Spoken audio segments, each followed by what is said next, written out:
নমস্কার সবাইকে। আশা করি সবাই খুব ভালো আছেন।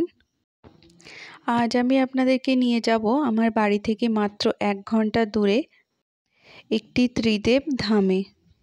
এই ধামটি যেখানে অবস্থিত সেই জায়গাটির নাম হলো বনমালীপুর। মন্দিরটি অনেক বড় একটি মন্দির। বেশ অনেকখানি জায়গাটা নিয়েই মন্দিরটি তৈরি করা হয়েছে।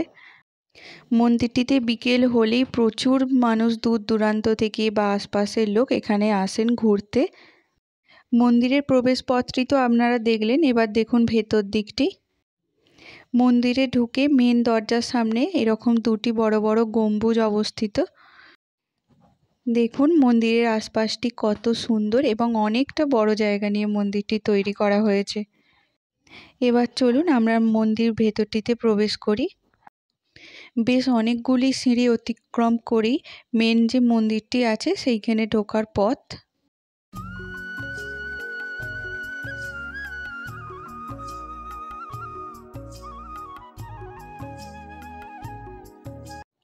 দেখুন আমরা মন্দিরের ভেতরটিতে প্রবেশ করেছি।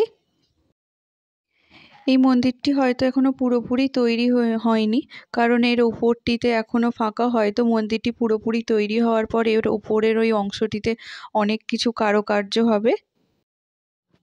মন্দিরের ভেতরে ঢুকতেই এখানে সামনেই আছে একটি বড় কচ্ছপ।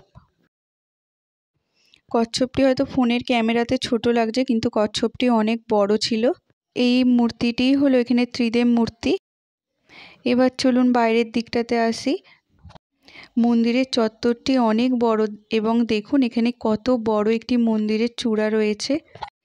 পড়ন্ত বিকালে এখানে খুব সুন্দর হাওয়া দিচ্ছিল এবং যত সন্ধ্যের দিক হয়ে আসছিল এখানে প্রচুর মানুষ এখানে আসছিল।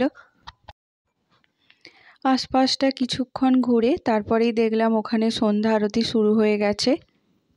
এরপর কিছুটা আরতি দেখে আমরা বাড়ি চলে আসি। Thanks for watching this video. Bye bye.